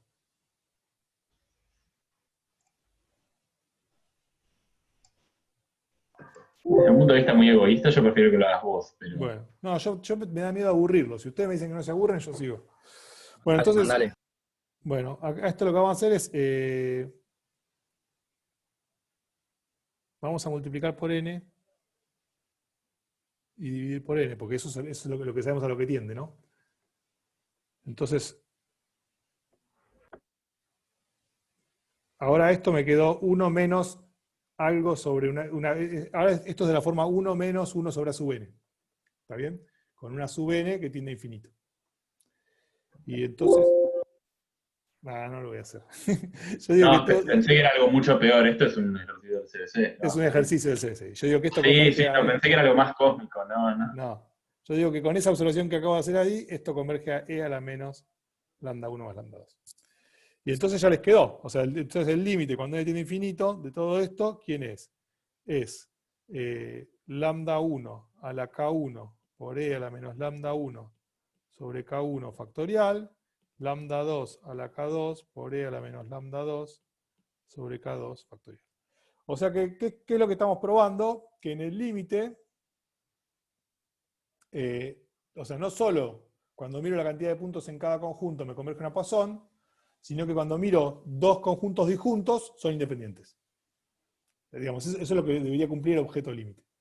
Entonces, ese es el objeto que nos va a interesar estudiar, y o sea, lo que queremos estudiar es un objeto que es parte de una familia de cosas que se llaman procesos puntuales, que esencialmente un proceso puntual es simplemente un montón de puntos, y que es un objeto que nada, nosotros nos vamos a limitar al caso más simple, que es este límite que encontramos, pero tiene sentido estudiarlos con mucha más complejidad. Un área de aplicación, hay varias áreas de aplicación en donde se usan mucho los procesos puntuales, pero una que se usa mucho es en las redes de comunicaciones.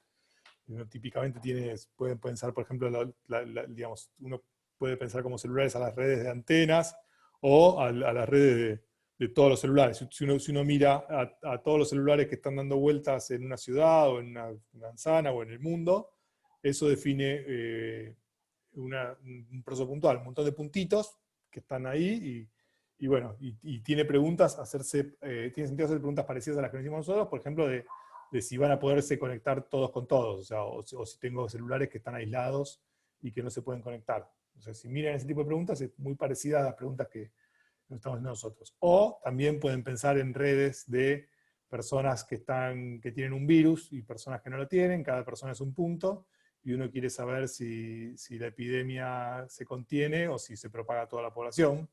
En ese tipo de preguntas aparecen este tipo de cosas, los procesos puntuales y los grafitos como los que hicimos antes.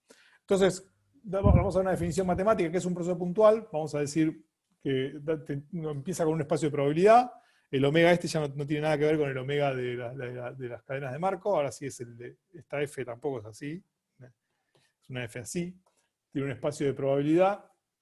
Y voy a decir que un proceso puntual es una familia de variables aleatorias.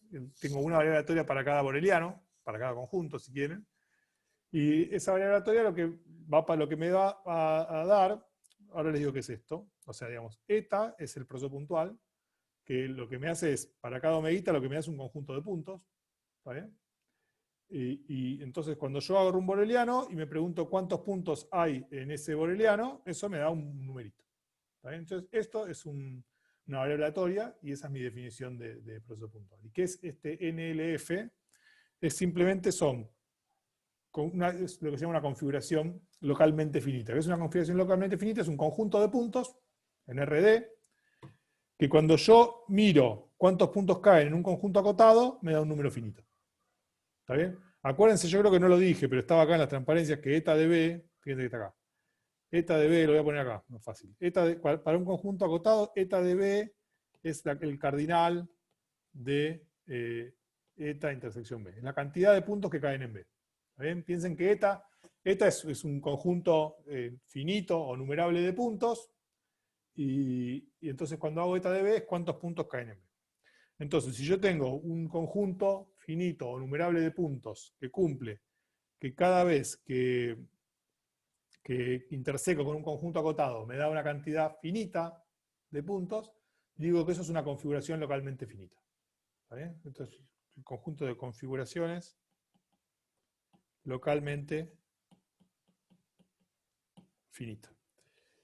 Y entonces voy a decir que una cosa así, que para cada omeguita me da una configuración localmente finita, lo que voy a pedir es que eta de B sea una variable aleatoria para todo B. ¿Está bien? Y esa es mi definición de... Sí.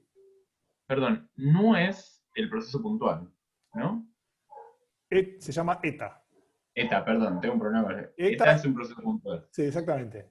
Ahora, en la definición de la configuración localmente finita, está funcionando los etas incluidos en RD. Sí, es que digamos, un proceso puntual es un subconjunto de RD, ¿no? El boreliano... Como que el eta va de omega en el n, y el n es el conjunto de los etas. Entonces ahí o sea, está dentro del conjunto de los etas, por eso se me... Si querés uso así otra letra. ¿Está bien? Ahora sí. O sea, ¿quiénes son las configuraciones localmente finitas? Es el conjunto formado por los subconjuntos de RD que cumplen que cada vez que los interseco con un conjunto acotado es finito. Ok. ¿Está bien? O sea, el conjunto de configuraciones localmente finitas es el conjunto de subconjuntos de RD que esencialmente son conjuntos de puntos, ¿no? Que es Claro, sí, cuando yo los interseco con un conjunto acotado, ¿está bien? O sea, este es un ejemplo de una configuración localmente finita. ¿Se claro. entiende? Tengo una, perdón, pregunta, una confusión parecida, me parece, de Nicolás. Y ahí entonces el espacio de probabilidad, o sea, el sigma grande, necesariamente es RD, porque al final terminas hablando de cosas que están en RD. ¿O qué puede ser sigma? ¿Quién es sigma? No, Omega. sigma no. Omega, perdón. Sí, yo no No, sé omega es el mucho espacio de probabilidad. Omega es el espacio de probabilidad es donde está definida la aleatoriedad. O sea, que en general digamos, yo tengo, no sé si se acuerdan de la definición de espacio de probabilidad, yo tengo un espacio de probabilidad donde digamos, que son todos los posibles resultados del experimento, y después Claro. eta es, digamos, una función. O sea, si quieren, no olvídense del espacio de probabilidad. Ok, no, está bien, está bien. Tiene que estar definida en algún lugar. O sea, omega es una maquinita que me da la aleatoriedad, es random.org. ¿Está bien? Y para Sí, cada, ok, para ok. cada omeguita, que la vida dijo que cómo resultó el azar, lo que tengo es una configuración localmente finita. Tengo un conjunto de puntos aleatorio. O sea, eta es un conjunto de puntos aleatorio. ¿Está bien? Ok, ¿Sí? Bueno. Entonces, esa es nuestra definición y la forma de pensar, digamos, así como una variable aleatoria, lo que me da es un número que es aleatorio, un proceso puntual lo que me da es un subconjunto de RD, que no es cualquier subconjunto, es un conjunto que son finitos o numerables puntos sin puntos de acumulación, aleatorio. Un conjunto de puntos aleatorio. Digamos, entonces el espacio donde va a pasar, o sea, así como yo digo, una variable va de x, va de omega en r, un vector va de omega en rd, bueno, un proceso puntual va de omega en el conjunto de configuraciones localmente finitas. Ese es mi espacio a donde llega si lo quieren pensar como variable aleatoria, ¿no? Es una variable aleatoria, pero digamos, el espacio en donde toma valores no es ni R ni RD, sino que es el espacio de configuraciones localmente finitas. ¿Está? Silencio. Bueno, entonces, ahora con esto podemos definir nuestro proceso puntual de Poisson. ¿Está bien? Que el proceso puntual de Poisson lo podemos definir en cualquier subconjunto de RD. Todo esto que estamos haciendo para los que hayan pasado por cálculo avanzado, nosotros vamos a hacerlo en RD o en subconjuntos de RD, pero se puede hacer todo en espacios métricos. Ese es el contexto natural para hacerlo si uno quiere. Se puede generalizar hasta espacios métricos. O sea, pueden reemplazar donde dice RD, donde dice S incluido en RD, pueden cambiarlo por un espacio métrico. Entonces, ¿qué es un proceso puntual de Poisson en un subconjunto de RD? Bueno, lo que voy a pedir es primero tener una función ρ que sea integrable en ese subconjunto, y es lo que vamos a llamar la intensidad. ¿Está bien? Entonces voy a decir que un proceso puntual, con la definición que vimos recién, es un proceso puntual de Poisson, el PPP, famoso con intensidad ρ, si cumple esas dos cosas que acabamos de probar. Primero, que es que para cualquier boreliano, cuando miro la cantidad de puntos que caen en B, me dé una aleatoria de Poisson, y el parámetro es ρ por la integral de ρ sobre B, mejor dicho. Fíjense que un caso muy particular va a ser el que ρ sea una constante, ¿no? Si ρ es una constante, esto es esa constante, por ejemplo, la f de 0 podría ser la constante, ¿no? Si ρ es una constante, acá esto lo que me da es, digamos, si fuese una constante ρ0, sería ρ0 por el volumen de B, así que pasaríamos al caso que está ahí, ¿no? Ese sería el caso en que sería un proceso de Poisson de intensidad, o sea, no solo vimos que convergíamos un proceso de Poisson, sino que aparte tiene intensidad constante. Y lo otro es que si agarramos conjuntos disjuntos, borelianos disjuntos, entonces estas variables son independientes. Entonces, si tenemos un proceso puntual que cumple estas dos cosas, vamos a decir que es un proceso puntual de Poisson de intensidad ρ. ¿Bien? Y muchas veces vamos a considerar el caso en que ρ sea constante, de hecho muchas veces vamos a considerar el caso en que ρ sea 1, la constante igual a 1, pero tiene sentido considerar ρ no constante. Entonces, si ρ es una función que es más grande en algunos lugares y más chica en otros, lo que va a pasar es que en esas regiones tengo más puntos y en otras regiones tengo menos puntos. Así que también tiene sentido hacer eso. Bueno, y entonces hay otro proceso importante que es el proceso binomial, que voy a decir que eta. Acá uno suele escribir así, eta tiene distribución, proceso puntual de Poisson de parámetro ρ. Y acá vamos a decir que eta es un proceso binomial. El binomial tiene 3 parámetros, tiene n, bueno, tiene mi ρ también, y ¿qué me está faltando? Bueno, y el conjunto ese. Entonces, ¿qué es un proceso binomial? N ρ S, bueno, es lo que uno se imagina, que es que agarro, sí, eta consiste de n puntos y d con densidad ρ en S. ¿Está bien? O sea, es un proceso binomial. Es un proceso que simplemente, o sea, tengo mi conjunto, tengo la ρ, es una función de densidad acá, y sorteo los n puntos. ¿Está bien? Y más o menos uno se va dando cuenta que hay alguna relación entre el proceso binomial y el proceso de Poisson, porque, digamos este es exactamente el proceso que nos interesa a nosotros, ¿no? Tengo n puntos con esta densidad. Y en la práctica tienen también un ejercicio para entender exactamente cuál es la relación entre el proceso binomial y el proceso de Poisson. ¿Podemos parar un segundo ahí? Sí. Repetir las dos definiciones una al lado de la otra para ver en qué se parecen y en qué no, porque yo no las estoy pudiendo distinguir así de verdad. ¿No te das cuenta en qué se parecen o en qué se diferencian? Es un chiste, no te preocupes. Vamos a pensar en el proceso generador de datos, digamos. ¿Qué es lo que, qué pinta tiene la aleatoriedad de estos procesos? Bueno, primero hay una, digamos, está bueno ver similitudes y diferencias. A ver quién me dice una similitud o una diferencia. El proceso puntual de Poisson, lo que estamos pidiendo es la cantidad de puntos en cada boreliano tiene que ser una aleatoria de Poisson con esa intensidad, ¿no? Con el lambda es el integral de ρ sobre el conjunto B. Y tienen que ser independientes, ¿está bien? Cuando yo miro la cantidad de puntos en distintos lados. Acuérdense que yo, digamos, lo que tengo que pensar es eso, ¿no? Tenemos n puntitos, el dibujito es siempre n. Lo principal es que uno tiene una densidad continua y otra discreta, ¿no? ¿En qué sentido?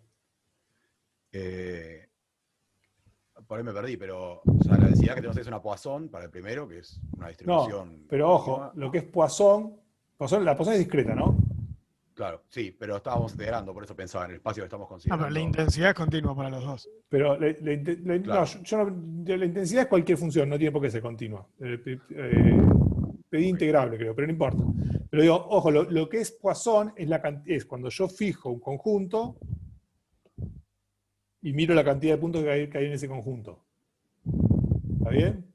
Eso, en este caso, para el proceso de Poisson, es Poisson, justamente. ¿Está bien? O sea, el Poisson se caracteriza por dos cosas, que es que cuando yo miro la cantidad de puntos en un conjunto es Poisson, y cuando yo miro dos conjuntos disjuntos son independientes. Eso es Poisson. Eso es el proceso de Poisson. Después está, bueno, el parámetro de la Poisson tiene que ver con la intensidad, pero esencialmente si yo tengo un proceso que la cantidad de puntos en cada conjunto acotado es Poisson, y cuando miro dos conjuntos disjuntos, la cantidad de puntos que caen cada uno son dos variables aleatorias independientes, listo, Poisson. ¿Está?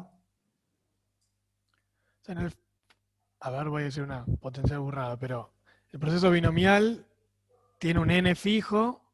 Bien. El proceso Poisson es un poco hacia donde va el binomial cuando n tiende a infinito.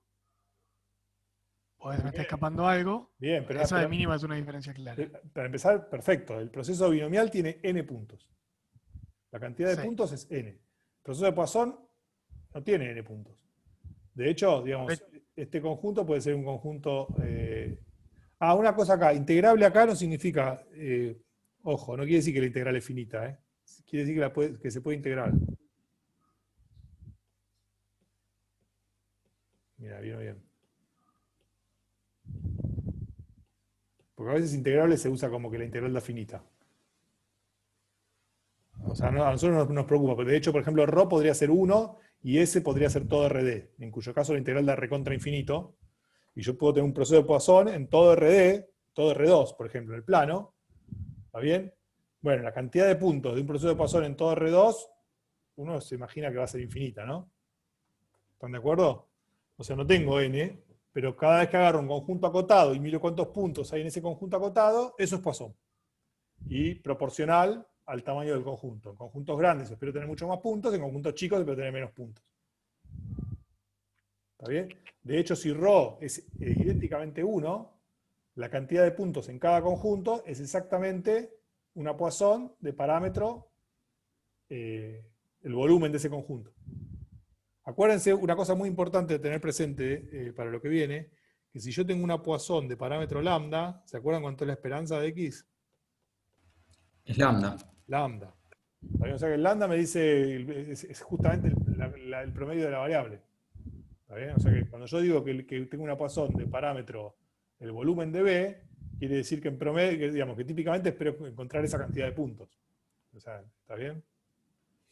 Entonces está bien que sea proporcional al tamaño del conjunto. Si yo duplico el tamaño de mi conjunto en volumen, yo esperaría encontrar el doble de puntos. ¿Está bien? Entonces, bueno, eso. Entonces, en realidad, digamos, cuando yo agarro un proceso de Poisson, ¿está bien? Y miro, fijo un conjunto B, y miro qué hay ahí adentro, y bueno, esto es como que se parece un poco al binomial, pero con la diferencia de que la cantidad de puntos es Poisson, no es binomial. ¿Está bien? Entonces yo, si quieren, les voy a poner acá el teorema que les va a quedar de ejercicio. El teorema es el siguiente.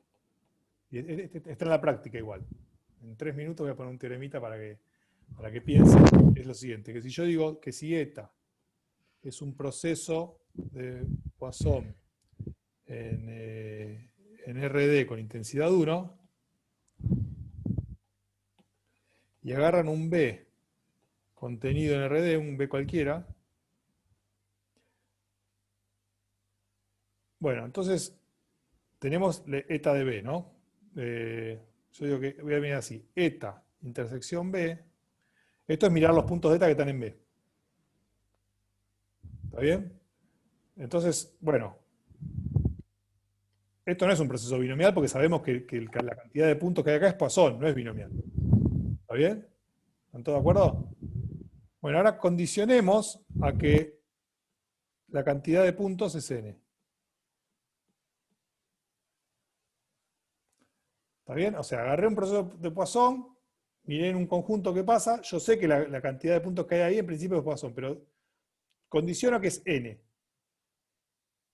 Y ahora yo digo, bueno, si uno condiciona a que es n, uno se imagina que, bueno, si yo condiciono a que es n, bueno, cada punto será independiente del otro, no hay ninguna razón para pensar que hay correlación entre los puntos, porque justamente un proceso de Poisson cumple con la cosa de independencia. Y entonces eso es yo digo que eso, lo que hay que probar, es que esto es un proceso binomial, en donde n, la intensidad es 1, y el conjunto en donde estoy es B. Patú. ¿Está bien? Entonces yo digo que esto es, bueno, en realidad es un sí solo sí. Si me dejan pensarlo, les digo, esto seguro para allá va bien, ¿está bien? Entonces si tiene un proceso de Poisson, pasa esto, y si esto para todo n, y si pasa esto para todo n, yo digo que entonces es un proceso de Poisson. Ahí podemos usar esto que vimos de lo partís disjuntamente al espacio y en cada lugar se cumple esta partecita. Y me imagino que pueden la usar vuelta tienen que usar la definición de los dos. Solamente dirección. con la definición de los dos procesos pueden probar esto. Que estas dos cosas son equivalentes. ¿Está bien? O sea, digamos, este casi que fue a pedido tuyo. Vamos a vos pediste cuál es la relación. Bueno, acá está la relación. ¿Está bien? Así que se llevan un teorema para probar. Y son las 7 en punto, termina la clase. Vale, preguntas. Una preguntita de notación. En el proceso binomial, cuando... Para Cacho Pablo, espera que quiero saber si Gonza tenía algo que le quedó... ¿Estábamos, Gonza, o no?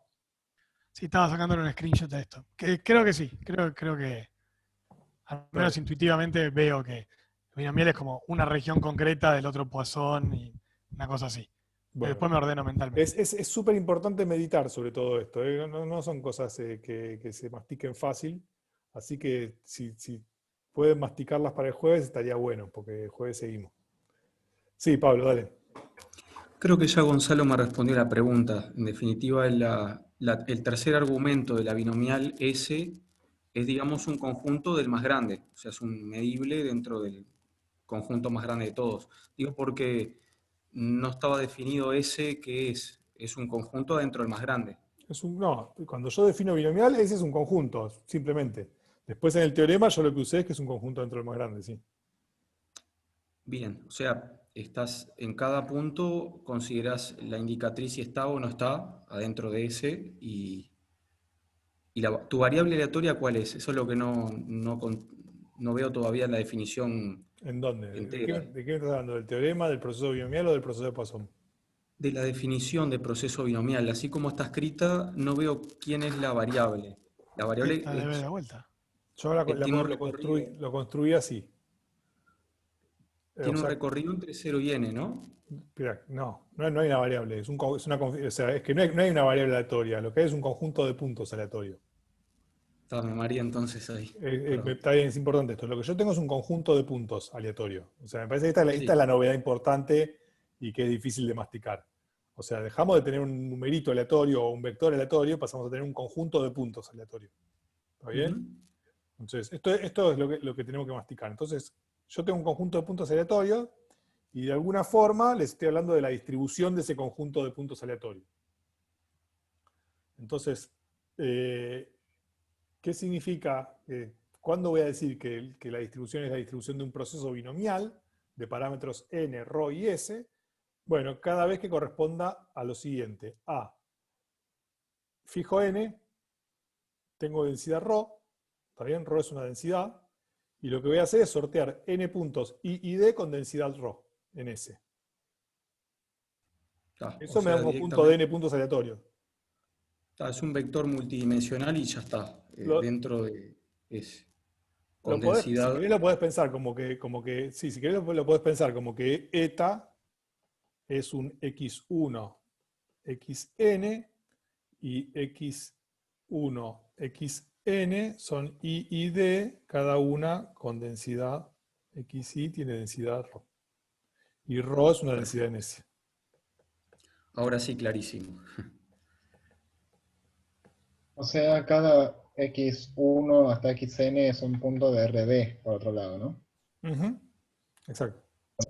Claro, yo quería ver un conteo adentro de un subconjunto de ese, pero no, directamente un vector multidimensional. Ahora sí está clarísimo. El binomial diría que es el más fácil de los procesos puntuales porque, digamos, no necesito recurrir a la teoría de procesos puntuales para definirlo.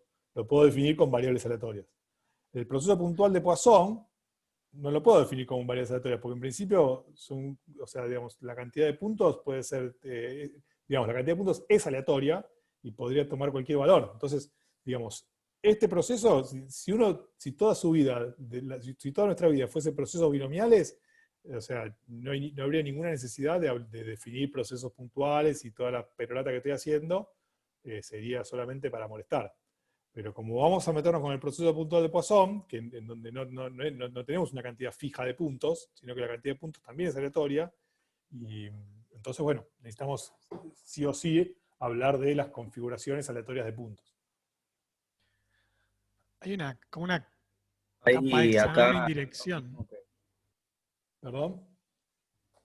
Me suena que el teorema este que estás hablando, o sea, el teorema el último que escribiste, es la cuenta que hiciste hace un rato. Faltaría demostrar o algo así como que si condicionás a que tenés n puntos, te quedan uniformes. Es como la vuelta, es como al revés, digamos, tiene que ver con la cuenta que hice, pero no es exactamente. Hay dos cosas que son distintas. Yo antes hice una cuenta de agarrar n tendido a infinito, ¿no? ¿Está bien? Y yo ahora como que estoy haciendo al revés. O sea, yo agarro la Poisson, ¿está bien? Y condiciono que la Poisson vale n. Okay. Y ahí, de alguna forma, como eso te queda, perdón, dale. No te queda uniforme, sino que te queda como con densidad ρ. Bueno, no, pero digamos, en el teorema acá puse que ρ es 1. Ah, ok, bien. Ok, entonces Ahí sí, cuando condicionás a que tenés n puntos, listo, ahí está. Te queda que es uniforme. O sea, yo lo que estoy diciendo es que si yo, digamos, si yo agarro un proceso, empiezo al revés, ¿no? Tengo un proceso de Poisson y condiciono a que la cantidad de puntos, en principio la cantidad de puntos es Poisson, pero si condiciono a que es n determinístico, corresponde, o sea, incluso me está dando una receta para construir un proceso de Poisson esto, ¿no? ¿Cómo podría? Porque en particular nunca les probé que existía un proceso de Poisson, un proceso puntual de Poisson. Esto da una receta para construirlo, que dice, bueno, ¿cómo puedes hacer para construirlo? Agarrar un conjunto, y en ese conjunto sortear con una Poisson la cantidad de puntos, y una vez que sabés cuántos puntos hay, bueno, ponelos y ID. ¿Está bien? O sea, esa es la receta que está dando este teorema.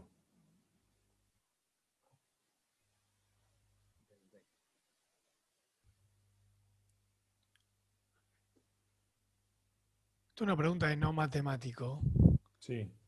como para aproximarse. Al día de hoy, si saben esto, la definición de espacio de probabilidad me lleva un tiempito de procesar del todo, pero en general tenés el omega, el álgebra sobre omega y la medida de probabilidad. Y cuando las variables aleatorias tienen dominios conocidos, si son discretos es más fácil, pero para variables continuas también. Omega está claro. El sigma álgebra, bueno, son todos los eventos que se te ocurra que puedes llegar a medir. Son combinaciones de esos omegas elementales, digamos. Y la probabilidad mapea del álgebra a algo entre 0 y 1. Y con eso más o menos uno tira. Pero acá, con la idea de un proceso, vos tenés el proceso que genera la distribución de puntos, y sobre esa distribución de puntos uno puede plantearse una sigma álgebra, un omega. O sea, ese sería cuando yo pienso, digo, tengo el proceso que genera los puntos, y ahora los puntos son omega, y tengo un sigma álgebra sobre los puntos. No, los puntos no son omega. Pero, no, ya sé, pero si conozco los puntos, y puedo definir hechos sobre esos puntos, si están o no en una región del espacio, qué sé yo, como más claro. Pero acá vos tenés un proceso generador sobre el cual después definís variables aleatorias en función de... Pero yo nunca dije quién era omega acá. O sea, yo nunca... Claro, de hecho, toda la pregunta era, ¿qué viene a ser omega? ¿Qué es omega en el concepto de un proceso? No, es que omega no importa, o sea, no te cambia. O sea, de hecho, digamos, si estás familiarizado con procesos estocásticos... No, no sé, tal vez sí. Una serie de tiempo. Una serie de tiempo es un proceso estocástico, que en vez de tener una variable aleatoria, tienes una sucesión de variables aleatorias. ¿Está bien? Puede estar indexada en el tiempo, por ejemplo. Es el típico ejemplo de proceso estocástico. Si uno tiene una serie de tiempo, o digamos, que uno llama un proceso estocástico, en vez de tener una variable aleatoria, tiene una familia de variables aleatorias indexada en algún conjunto. Típicamente es el tiempo. De hecho, por ejemplo, los que hicieron prueba de matemáticos o prueba de computadores vieron el proceso de Poisson en la semirrecta, ¿no? O sea, cuando uno define xt para cada t, para cada tiempo t, define xt. Que, digamos, da para sospechar que tiene que ver con esto. Bueno, me parece bien que sospechen. Entonces, uno da una definición de qué es un proceso estocástico y dice, bueno, simplemente es una familia de variables aleatorias definidas todas en el mismo espacio. Bueno, un proceso puntual es un proceso estocástico. Es una familia de variables aleatorias, todas definidas en el mismo espacio. ¿Está bien? O sea, que lo que yo no di esa definición porque es un poco de matemático pedante. Pero, ¿quién es el conjunto de índices? O sea, cuando uno tiene una serie de tiempo, el conjunto de índices es el tiempo. Son los reales positivos. En este caso, el índice son todos los borelianos de mi espacio. O sea, para cada boreliano tengo una variable aleatoria que me dice cuántos puntos tengo ahí. Y si yo digo para cada boreliano cuántos puntos tengo ahí, es como que estoy dando la configuración, porque si yo te digo, o sea, eso está medio escondido, ¿no? Si yo puedo saber cuántos puntos hay en cada boreliano de RD, puedo recuperar la configuración de puntos, porque en particular, o sea, ¿qué puedo hacer? Digamos, alrededor de cada punto, digamos, puedo agarrar, en cada punto del espacio agarro bolas que sean cada vez más chiquititas, y si siempre hay al menos un punto, quiere decir que en ese punto hay alguien, ¿no? Y si a partir de un momento se quedan vacías, quiere decir que ahí no hay nadie. O sea que si yo sé cuántos puntos hay en cada boreliano, en realidad tengo toda la configuración de puntos. De hecho, solamente necesito saber en todas las bolas, ¿no? Si Si yo para cualquier bola centrada en cualquier punto, en cualquier radio, sé decir cuántos puntos hay, en particular sé decir exactamente quién es la configuración de puntos. ¿Están de acuerdo? Creo que confundí más de lo que ayude. Pero bueno, un poco también es mi rol ese. Yo creo que entendí. Ahí la pregunta de Gonzalo me aclaró un montón de cosas, como lo planteó. Pero capaz que me cuesta ver por qué necesitas definirlo en términos de bolas o booleanos si no puedes dar la configuración. Es una pregunta medio burrada, me parece. Pero ¿por qué no podrías dar la configuración directamente? Bueno, además no que tenés una probabilidad sobre eso, entonces no tenés en realidad una certeza sobre cuáles son los puntos, pero No, se yo entiende podría un poco a dónde decir. voy.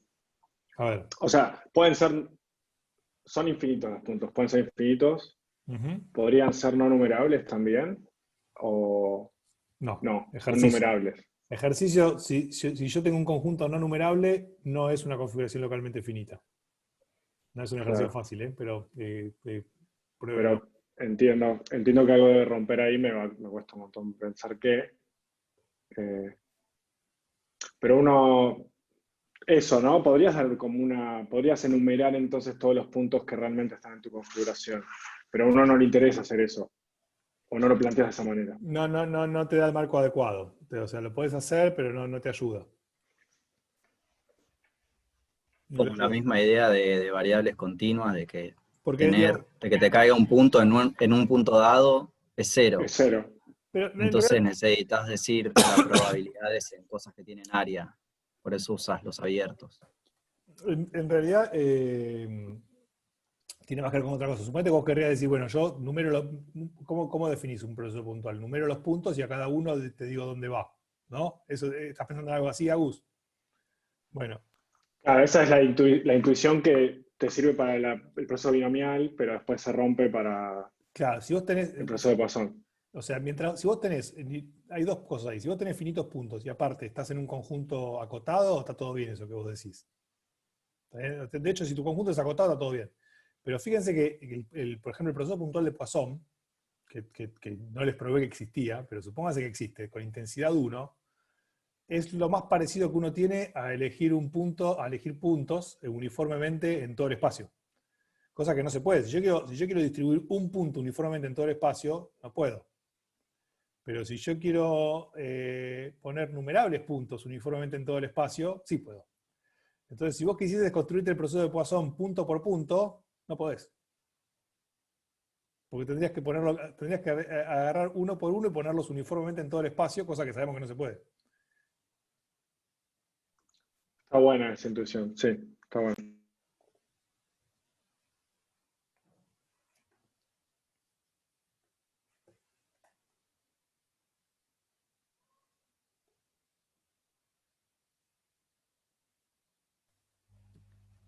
Hasta la próxima, entonces. Hasta luego. Gracias, Patu. Abrazo. Nos vemos. Chao, Chao, suerte. gracias, Batu. Porfa, los screenshots de la presentación, lo que no quedó grabado. ¿Quién me lo está pidiendo? Will Rivera. Will, ¿por Telegram va bien? Sí, perfecto. Ah, ¿puedo decir por la parte que no se grabó en YouTube? ¿Por eso lo estabas pidiendo? Sí, por eso. Ah, no todos a partir de ahora, no estaban pidiendo eso. Pero bueno, ya que dices todo, ya que mencionas todos, pues todos. De acuerdo. Sabía lo que iba a pasar si abría esa puerta. Le diste ideas. Ahora lo mando. Bueno, gracias. Hasta luego. Gracias. Chao, chao. Chau, chau. Bueno, no sé si se queda alguien más. Leonard, tu pregunta. para la Espera. discusión. Voy a apagar la grabación. O no sé si la dejamos o no la apagamos. Vamos a apagar. No sé, me da lo mismo. Bueno, dejémosla, total, dale. Bueno. No, básicamente, a ver, la versión corta es, no me sale usar una uniforme 0,1 para simular un vector aleatorio XY con marginales normales estándar y covarianza pi, como pide el último ítem del ejercicio que agarré. ¿Qué estamos hablando del último ítem? ¿De qué estamos hablando? ¿De ejercicio? Estamos hablando del ejercicio de una práctica, no me acuerdo si la 1 o la 2, de tu otra materia, de simulación de procesos estocásticos. Bueno, espera que la encuentre.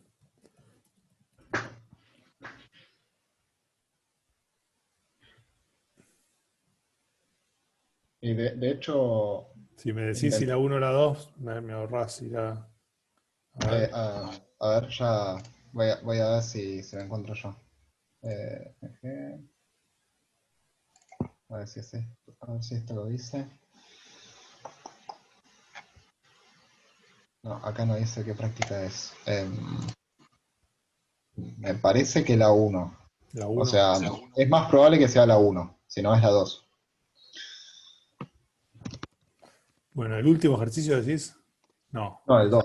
¿El ejercicio 2? Sí, a ver, me estoy fijando qué práctica es. Ah, acá está, sí. Un vector El 2 XY era con marginales normales estándar y covarianza XY igual a pi. igual a pi.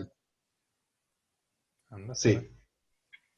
Sí, de hecho, me estaba preguntando también si existe esto, o sea que un vector de dos marginales normales estándar tenga covarianza pi.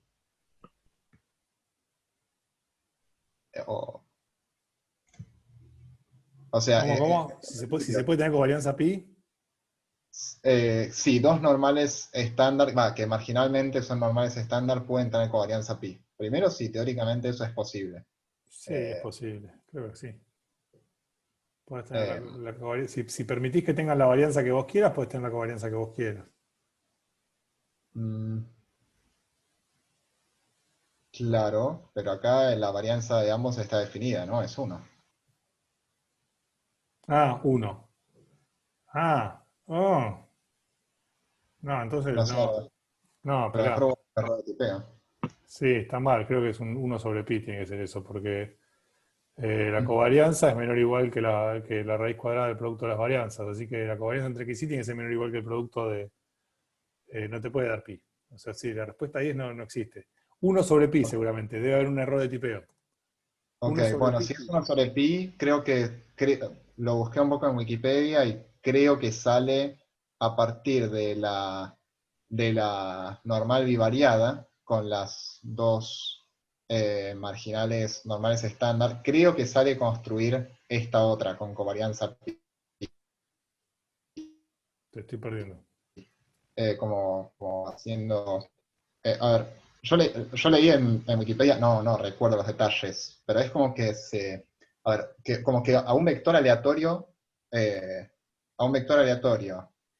normal, bivariado, con matriz de covarianzas que es la identidad, matriz de covarianza que es la identidad, o sea, sería que los marginales son normales estándar y además independientes.